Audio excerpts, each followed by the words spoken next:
Your Highness, shall we begin with an observation of the satellites of Jupiter, the Medicean stars? Sit down here, please. Thank you, my boy. No, I'm afraid it's not as simple as that. Before we use your celebrated instrument, Mr. Galilei, we beg the favor of a disputation. Subject, can these moons exist? A formal disputation? Why don't you just look through the telescope and see for yourselves? Here, please. Yes. You are aware that your proposition, that there are stars revolving round some center other than the Earth, that there is nothing holding the universe up, is in contradiction to the wisdom of the ages? Yes. Apart from my mathematical friend's reservations as to whether these moons are possible, I, as a philosopher, ask you, are they necessary?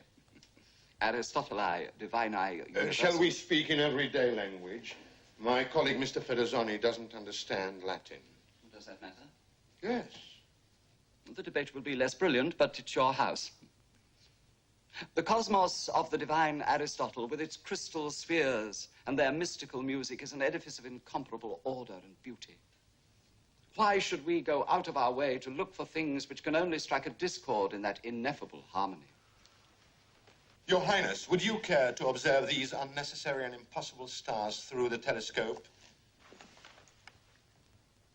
Mr. Galilei, nobody doubts that your brainchild, or shall we say your adopted brainchild, is brilliantly contrived, but one is tempted to observe that if your tube shows something that cannot exist, it must be a rather unreliable tube. How's that? With the utmost deference, Mr. Galilei, I suggest that what one sees in your eyeglass and what is in the heavens might be two entirely different things. Admirably put. Great restraint. They think we painted the Medicean stars on the lens. Are you accusing me of fraud? We wouldn't dream of it in the presence of His Highness. Is there something wrong with my stars? Your Highness's stars are fine. The gentlemen are only wondering whether they really exist. Can you see the claws on the great bear? Yes, and everything on the bull. Are you gentlemen going to look or not? Certainly.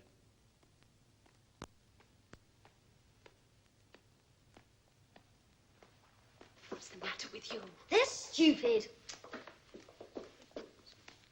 Deplorable child. Your Highness, I have just received an important message. I think we should go at once. Gentlemen, the sum of our knowledge is pitiful. It has been my singular good fortune to get hold of a new instrument that brings a small patch of the universe a little bit closer. It's at your disposal. Make use of it. Your Highness, ladies and gentlemen, where is all this leading? Are we as scholars concerned with where the truth might lead us? Mr. Galilei, the truth might lead us anywhere. Your Highness, these nights, all over Italy, telescopes are being turned on the sky. The moons of Jupiter have never been seen before, and yet they exist. The man in the street may conclude that a good many other things may exist if only he opens his eyes.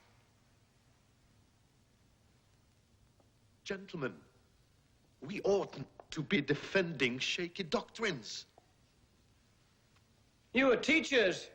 You ought to be doing the shaking. I wish your man would keep out of what is supposed to be a scientific debate. Your Highness, it looks as if we have to go to the shipyards nowadays to find the high curiosity that was the glory of Greece.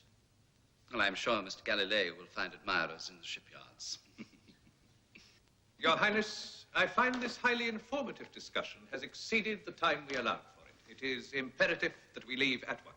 What about cakes, Your Highness?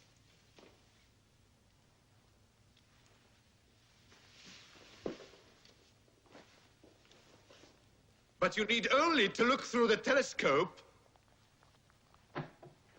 His Highness will, of course, seek the opinion of the greatest living authority, Christopher Clavius, astronomer-in-chief at the Papal College in Rome.